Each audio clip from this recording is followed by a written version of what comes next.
Saturn, one of the most mysterious planets in our solar system. Now the Cassini-Huygens mission is exploring this enigmatic world and its moons. For the first time, it allows scientists to see what lies below Saturn's upper atmosphere and investigate the origin of its incredible rings. A probe touches down on the largest moon, Titan, to search for a world like our own and the possibility of life.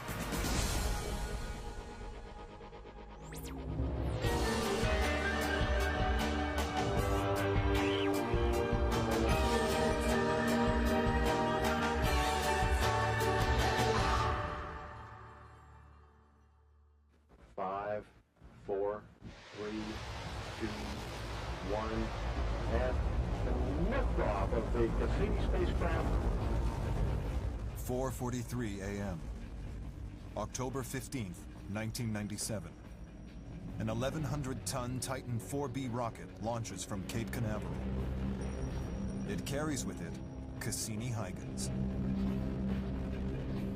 Its destination lies almost 900 million miles away at the awe-inspiring planet Saturn.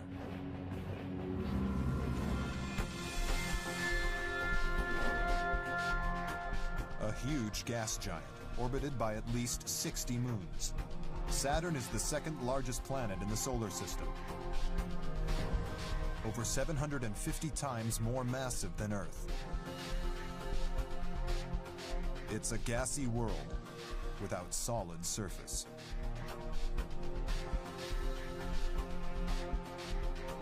The last mission to this mysterious planet launched over a quarter of a century ago. The Voyager spacecraft sent back these images, showing a planet shrouded in thick banded cloud.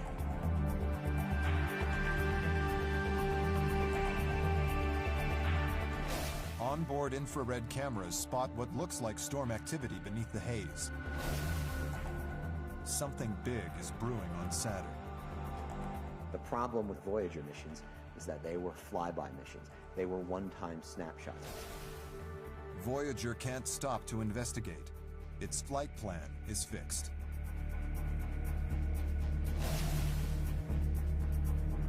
Scientists can only gather limited data.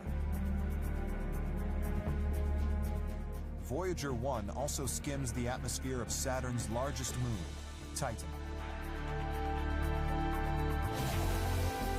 Scientists are shocked at what it finds. Its instruments detect organic compounds in the atmosphere. These are similar to the compounds that provided the raw material for life on Earth 4 billion years ago. In a way, Titan is a glimpse back in time to processes that may have been occurring on the early Earth that may have led to life. But once again, Voyager 1 can't stop to investigate. It hurtles off at 39,000 miles per hour into the cold outer reaches of the solar system.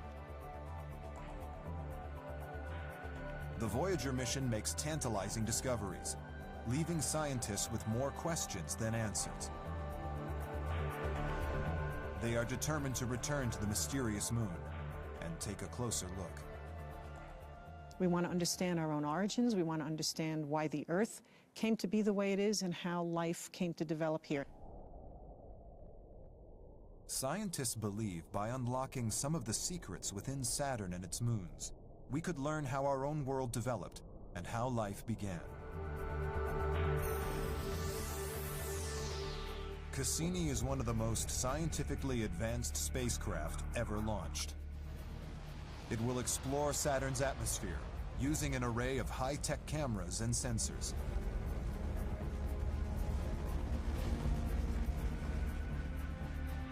Cassini carries with it a probe called Huygens. This will deploy to Titan, Saturn's largest moon. It will plunge through the thick atmosphere and land on its surface. But first, Cassini must make the long haul through 2 billion miles of space. The mission control team used the gravitational pull of our neighboring planets to slingshot the spacecraft around Venus, Earth, and Jupiter, giving it enough momentum to reach Saturn. After 7 years of flight, Saturn looms into view. Cassini captures this stunning image of the gas giant.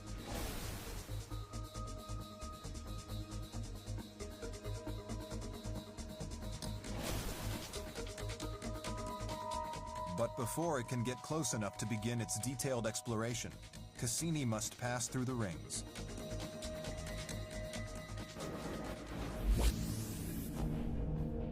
The rings are chaotic and dangerous, made up of billions of particles of ice and rock, circling around the planet at high speed. Some chunks are as big as houses. The only way through is to navigate a gap between the rings.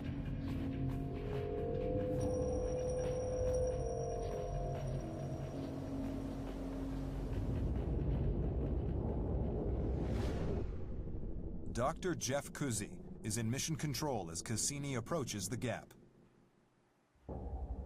The gap isn't something you would see with your eye. So it wasn't exactly like there was a huge, tight tolerance, a narrow, threading the needle kind of a thing. Tension builds as the high-risk maneuver begins. Cassini fires its rocket engines to position itself and heads for the gap. Its antenna points away from Earth. Communication is temporarily lost. Dr. Larry Esposito waits for the signal to return. The sign that Cassini has made it through in one piece. Everyone was holding their breath, waiting for the signal to come from the spacecraft to show that it had successfully passed through the ring plane.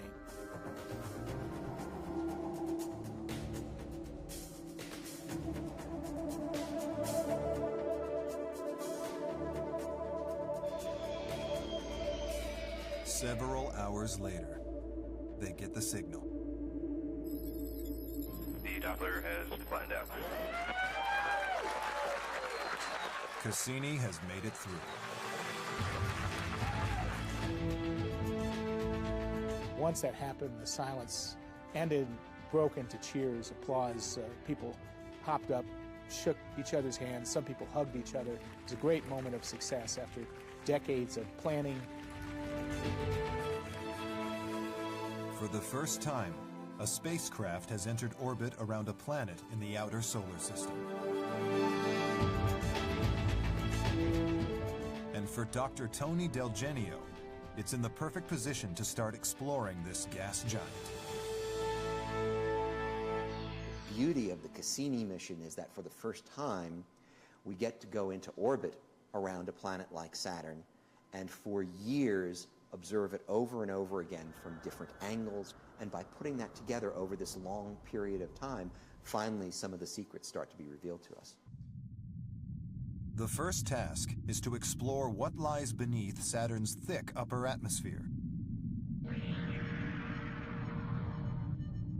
Cassini maneuvers towards the South Pole. There, its instruments reveal an unexpectedly familiar phenomenon.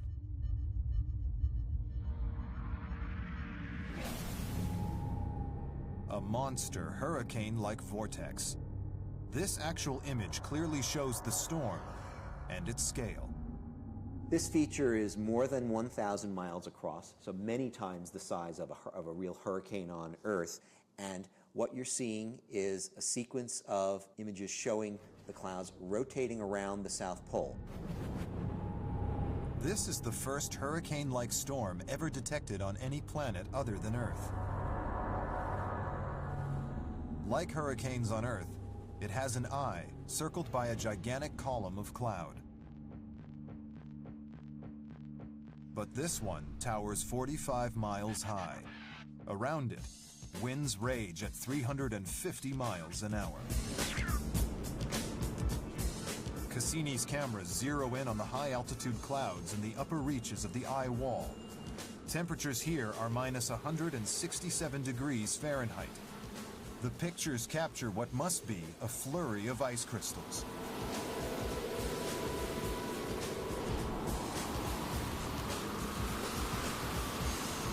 Scientists are enthralled. Like Earth, Saturn has storms with swirling clouds, strong winds, and even snow. It definitely snows on Saturn in the upper reaches of the storm systems that we see. I think we're pretty confident that there would be large ice crystals. When you got down much deeper than we can see to in the images, then we would expect actual liquid water rain to be falling out of the bases of those clouds. On our planet, hurricanes are fueled by the ocean and ultimately the sun. Saturn is far too distant to draw the kind of solar power its monster storms need. So what drives them? When you get into a gas giant atmosphere like Saturn, once you get a wind going, you can maintain it for a long period of time without a solid surface underneath it to dissipate it very quickly. But still, slowly over time, if you didn't somehow put energy into the system, the winds would still dissipate.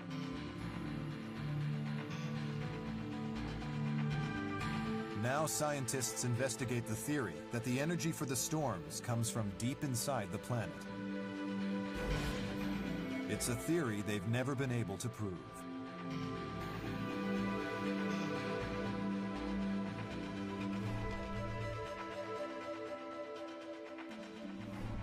But at a laboratory in France, an extraordinary experiment is trying to verify its basic principles.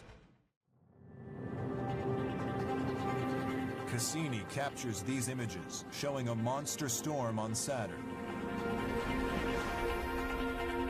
A gigantic hurricane, 2/3 the diameter of Earth, rages at the planet's south pole.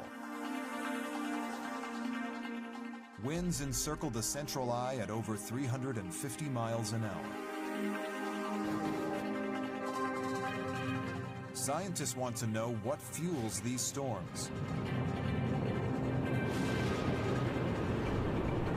Saturn is too far from the sun for them to be driven by solar energy. The power source must lie elsewhere. Many scientists believe it comes from deep within the planet.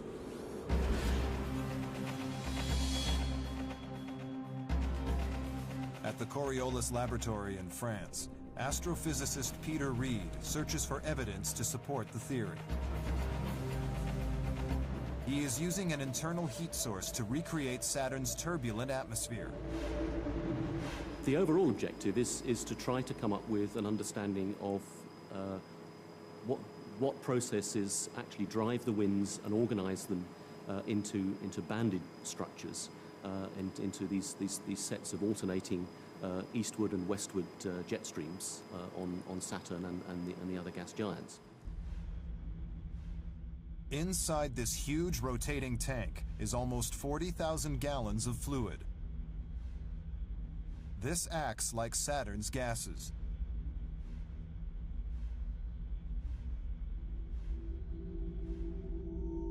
A heater sits in the base of the tank to simulate a heat source deep inside Saturn. I think that's an interesting thing. This one piece will make 52 layers. Watch on mobile devices or the big screen. All for free. No subscription required.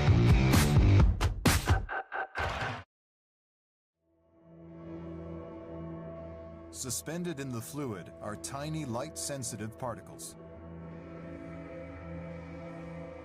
So these particles act basically like clouds in Saturn's atmosphere, so they'll be carried around by the winds, and this will help us to actually trace out where the vortices and the jets are actually occurring.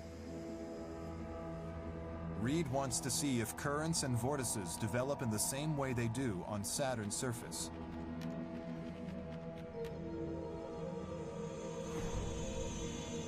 The tank spins to mimic the rotation of the planet. The tiny particles start to spread out and interact.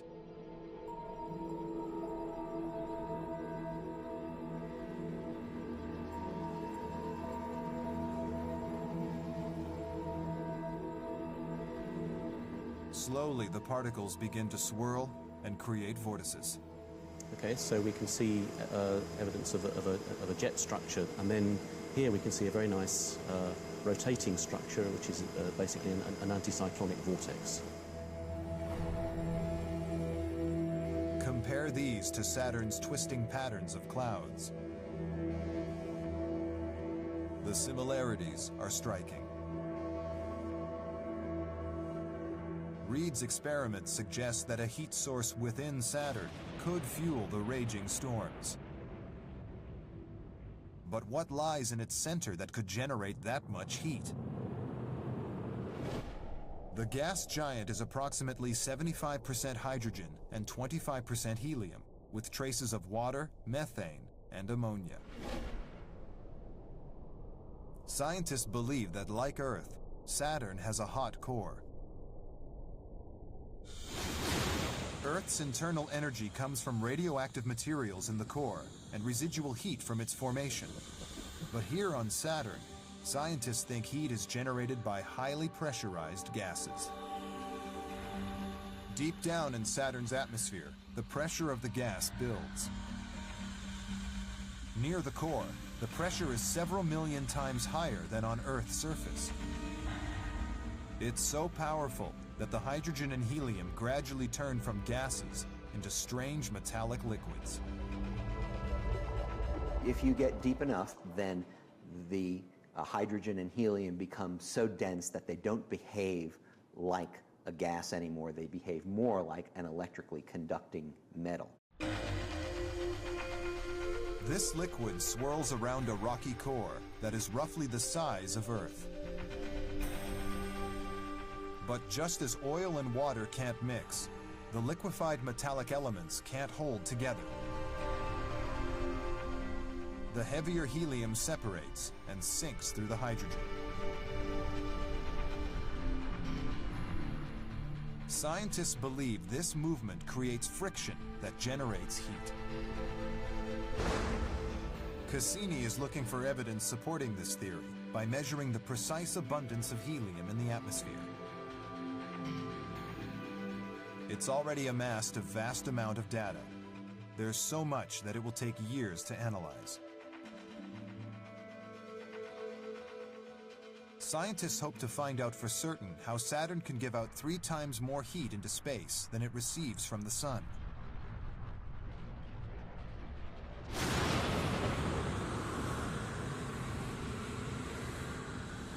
Cassini is unveiling Saturn's turbulent activity in unprecedented detail.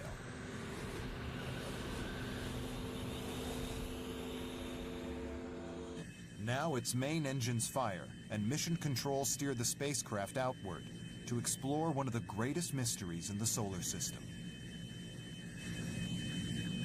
Saturn's chaotic rings.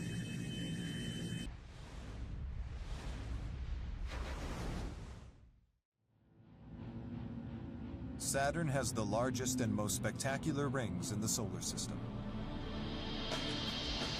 The Voyager missions first revealed their awesome scale more than 25 years ago. The Voyager spacecraft show that the rings are chaotic. They're made up of billions of chunks of ice and rock colliding into each other. If you were to fly over the top of the rings very close so you could actually see them, you'd see something that would look a little bit like a flying boulder field. Small particles ranging between a fraction of an inch in size and maybe a couple of yards across. The turbulent rings got scientists thinking. The particles orbiting Saturn resemble the disk of gas and dust that encircled our young sun 4.5 billion years ago. The particles started clumping together, growing larger and larger, until after millions of years, they eventually formed the planets in our solar system. Could the same process be occurring inside Saturn's rings? Is this a good analogy for how planets may grow? Cassini sends back these stunning, highly detailed images. I was very excited to see these beautiful, beautiful images. We're going to learn a huge amount just from the first couple of images. Cassini uses an ultraviolet imaging spectrograph to map out the ring's structure with remarkable clarity. The spectacular detail that we saw was just an eye-opener, and we stood amazed to see the structure that was in the rings, much more than I had personally expected. As the particles pass in front of distant stars, the UV spectrograph measures the amount of starlight shining through. Areas that contain a lot of particles block starlight and appear darker. Where there are fewer particles, more light passes through.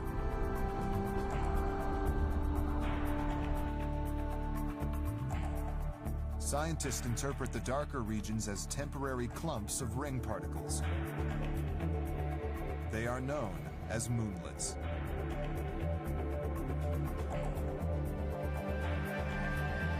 Cassini captures them on film for the first time.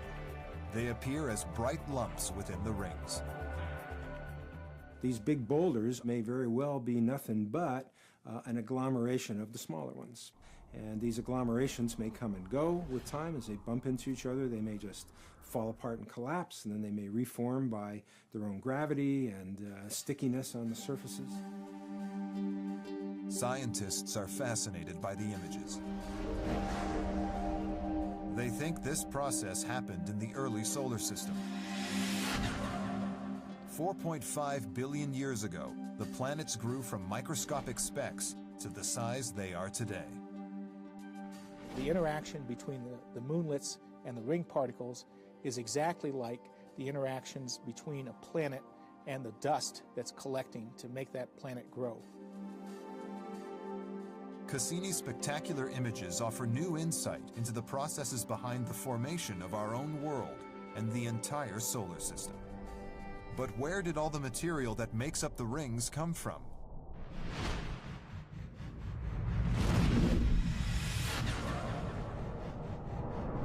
In its infancy, the solar system was a violent place. Comets and asteroids regularly collided with young planets, creating massive explosions and leaving behind scars that we can still see today.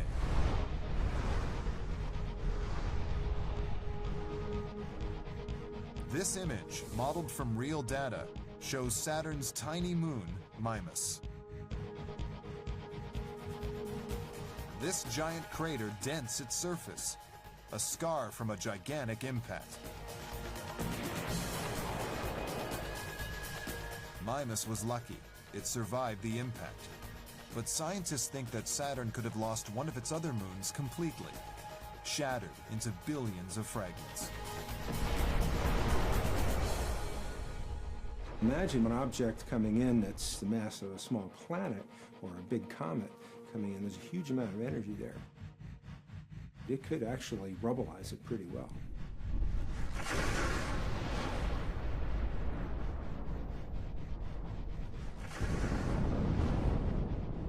Saturn's powerful gravity could have captured the fragments and over time compressed them into a flat plane around its equator.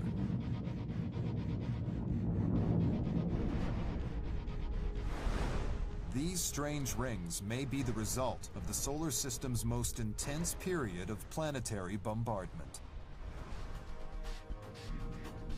They may also unlock the secrets of the solar system's birth 4.5 billion years ago.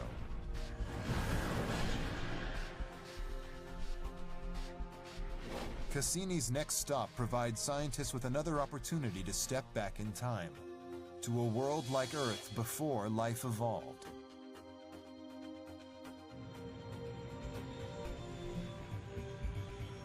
This is the mysterious moon, Titan.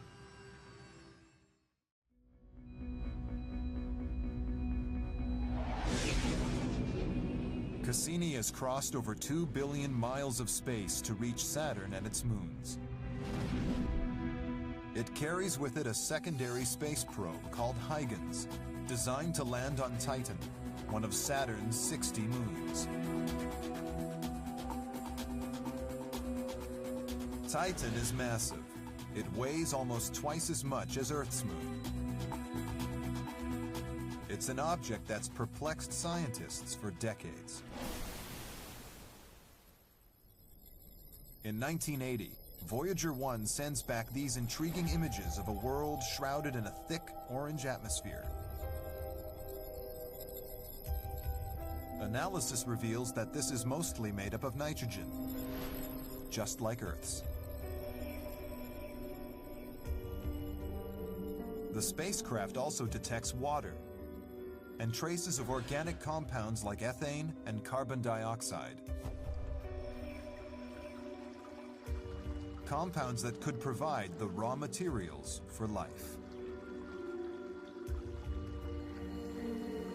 Titan's atmosphere appears to be remarkably similar to that of early Earth.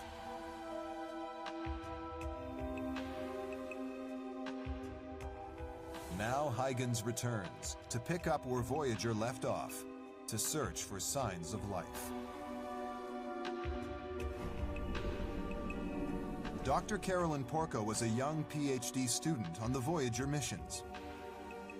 You can imagine that for those of us who had been involved with the Voyager mission 24 years earlier, that there's a tremendous amount of anticipation in returning to the Saturn system. Cassini's sophisticated cameras alone can't fully penetrate Titan's thick atmosphere. What's on the surface beneath the thick haze? Our first pictures of Titan were very mystifying. In fact, our images are painted on this globe, and it's very difficult, if you look in details, to see exactly what you're looking at. Cassini's probe, Huygens, is designed to solve this mystery. The probe hits Titan's dense atmosphere at over 13,000 miles per hour. At first, its cameras only transmit these images of a thick yellow haze. But at around 30 miles up, Titan's surface comes into focus. It's just very difficult to describe accurately what it was like to see the first images that they showed of the surface of Titan, because they were mind-blowers. These images show an extraordinary desert-like landscape with low hills and rolling plains. But mission engineer Dr. Ralph Lorenz worries where Huygens will touch down. We had no idea what it was going to land on. We didn't even know if it would survive landing. It could have landed in a lake of liquid hydrocarbons. It could have landed on a solid sheet of ice or a sand dune. To the relief of all, Huygens lands on level ground and survives. It's the first probe to touch down on another world in the outer solar system. Onboard cameras reveal an eerie alien landscape. Lorenz rigged the probe with an instrument to analyze the composition of Titan's surface. One thing it did is it had an instrument called a penetrometer, which was rammed into the ground and told us how hard the surface was. The texture was like damp sand or even a soft clay, and there were indications that there might have been a pebble or a crust on top, and there was even the joke that the surface was made of creme brulee. The penetrometer reveals Huygens has touched down on soft ground, but not just any ground. Its camera shows smooth, round rocks, similar to those found in a riverbed. There were a lot of rounded pebbles around, and the way you get rounded pebbles is that they're tumbled in a stream. And so this area, which had river gullies, must have been rained on sometime in the past, and the rain washed down, tumbling these pebbles. Huygens discovers signs of liquid on the moon's surface. So right away, there was this unambiguous sign of a process that we knew how to interpret. So this was tremendously exciting. It said there had to be liquid something flowing on the surface of Titan. But is the liquid water? Huygens' thermometer registers the surface temperature as 290 below zero. In this bitter climate, water would freeze as solid as rock. But if water didn't carve this riverbed, what did? As Huygens continues to probe from the ground, Cassini moves to the moon's uncharted North Pole. Its radar penetrates the smoggy atmosphere to reveal dark patches. These indicate something astounding. Lakes. Liquid may still flow on Titan's surface. But what liquid can withstand freezing temperatures? Cassini's visual and infrared mapping spectrometer picks up a dramatic cloud system. It's enormous, engulfing almost the entire North Pole.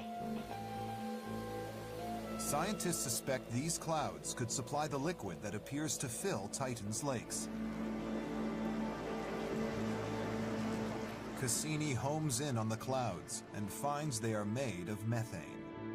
It seems that Titan's surface has been carved not by water, but by liquid methane. We've counted up the volume of liquid in some of these lakes, and it's hundreds of times the amount of all the liquefied natural gas, all the oil on Earth.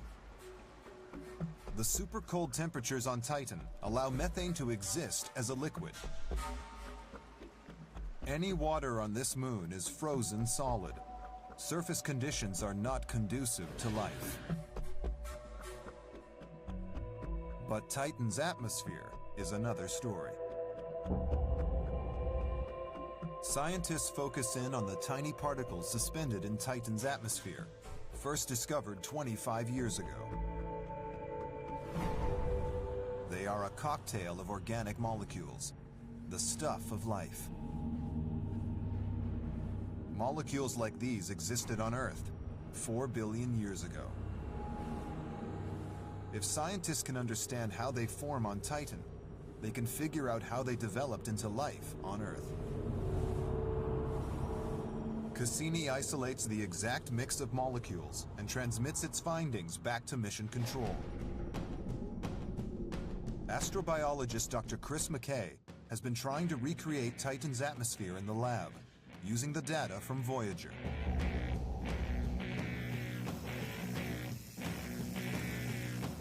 As soon as the Cassini results came in, we scrambled to change our experiments, to line them up with the new information.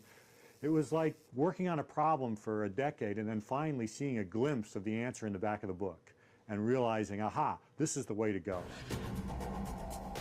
McKay now tries to use this formula to turn simple organic molecules like methane and nitrogen into the building blocks of life. In his lab, he simulates Titan's pressure, temperature, and nitrogen-rich environment.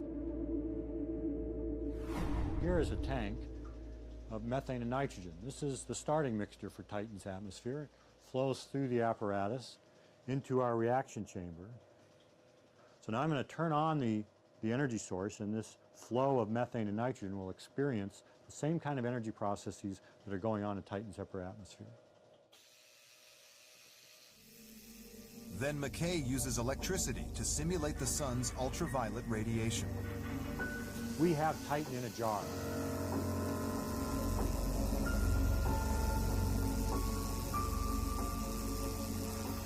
After a few hours, the simpler molecules turn into complex nitrogen-rich substances called tholins. These lab-made tholins are almost exact copies of those found on Titan. Understanding how they form gives us valuable insight into the origin of life on Earth. One overall question in studying Titan and comparing it to the early Earth is the question of how unusual is the sort of chemistry that led to life on Earth? Is it very rare and it happened on Earth because of very unusual circumstances? Or is it commonplace organic chemistry that we can expect on any world that's like Earth or even like Titan?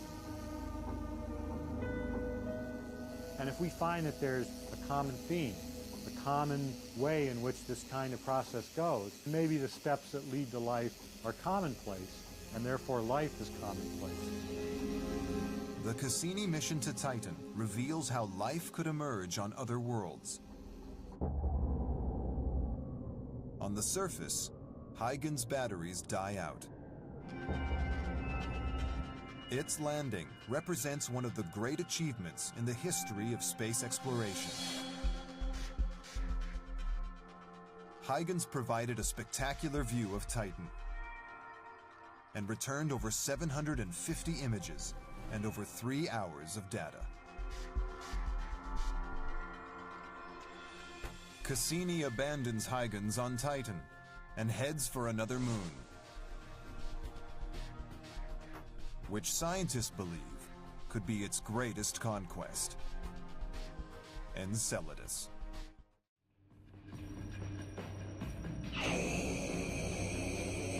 Cassini continues exploring the Saturnian system.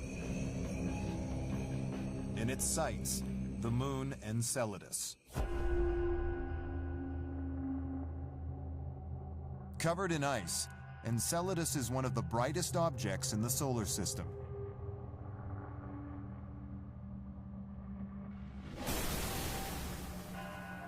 Cassini's cameras capture these detailed images of this dazzling, frozen world. Its ancient, wrinkled surface is made up of fractured plains, craters, and folded mountains. But as it skims past, Cassini's magnetometer registers some kind of disturbance. This is the actual recording.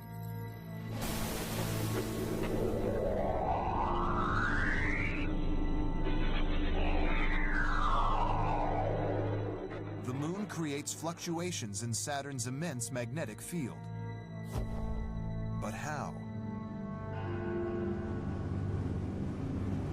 The magnetometer detects gas coming from the moon's surface. Experts suggest it must have some kind of partial atmosphere. Planetary scientist Professor Bob Brown thinks this is impossible. They said, hey, you know, we're seeing evidence of a tenuous atmosphere around Enceladus. And many of us responded with skepticism because an object like this can't have an atmosphere. Enceladus is just 300 miles across. It has too little gravity to hold on to an atmosphere for very long. But things are about to get stranger. The magnetometer group told us the atmosphere around Enceladus seemed to be concentrated around the South Pole, which is even weirder. Atmospheres don't do that. They distribute themselves uniformly around an object. The team is mystified. What could create a strange, localized atmosphere? Cassini moves closer.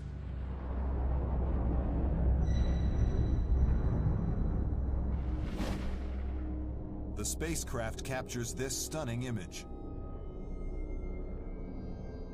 Giant geysers on the surface of the moon appear to throw out huge plumes of vapor. The unidentified gas blasts over 400 miles into space. To see this image, okay, where we have a dozen to 24 jets, narrow jets, just emerging from the South Pole, was, you know, it's one of those things that a person who lives the kind of life I lead lives for. Okay, it was just one of those discoveries that, you know, you're not going to make often in your lifetime. Cassini's spectrograph analyzes the vapor of the jets. It contains water. This discovery is completely unexpected. Could liquid water exist on this frozen moon? Cassini is looking for liquid water on Enceladus. It zeroes in on an area of the moon covered with cracks. But one of the things that was absolutely stunning about this is that when we got into these areas where these cracks are, they're clearly a lot warmer. It may very well be that the temperatures there are as high as 0 degrees C. It may very well be that they're high enough that liquid water is literally very, very close to the surface. Cassini has found a hot spot, an area warm enough to support water in its liquid form. That was just, mind-blowing. Like, what could be possibly producing this? It's one thing to find a body to be warm. It's another thing to find that it's only warm in one location. Scientists are baffled. What generates these pockets of heat? Enceladus's orbit is elliptical. Its distance from Saturn varies over time. One theory is, as it passes close to Saturn, its crust flexes. Then as it moves away, it relaxes. Friction at the fault lines generates heat. Perhaps enough heat to melt ice within the faults. Enceladus flexes its body, okay, and so that can produce friction enough to melt ice to create liquid water. The prospect of liquid water on one of Saturn's moons demands further investigation. The first step is to determine the exact composition of the plumes. Mission Control fly Cassini just 30 miles above the moon's wrinkled surface, passing through the geyser's outer edge. Its instruments measure the composition. The results are completely unexpected. The plumes contain water vapor, nitrogen, and even simple organic molecules. It doesn't take much of a jump at that point to make the association that if you have water, you have heat, and you have organic chemicals, you have the conditions that might actually produce primitive life. Scientists now believe that Enceladus has conditions that can sustain life. Living organisms could survive around the warm faults that sit at its southern pole. The latest theories suggest that the faults in the terrain here may stretch down to a subterranean sea. This would be a dark world devoid of sunlight, but life may still have emerged here. On Earth, primitive organisms thrive in similar hostile and extreme environments. Scientists speculate that the same could be true of Enceladus. There's the possibility of having something akin to those hydrothermal vents that we see at the bottom of the ocean. And we know there are living organisms there. There's chemistry that goes on there that living organisms can utilize to live. It's a tantalizing possibility. If there are living things on Enceladus, the implications would be profound. What could be a more important scientific discovery than to find out life has evolved separately in some other place? That changes the whole picture for human beings. If we could demonstrate that the origin of life, Genesis, had occurred twice independently, then as far as I'm concerned, the spell is broken. We could safely infer life had occurred an astronomical number of times throughout the cosmos in its 13.7 billion year history. So this is why it is such a pressing question for us. Cassini shows us that life may be possible on alien worlds. On April 15, 2008, more than 10 years after launch, NASA announces that the mission will be extended for a further 2 years. Parts of its tour will be dedicated to the exploration of Enceladus and Titan. Perhaps it will make the biggest discovery of them all: life on another world.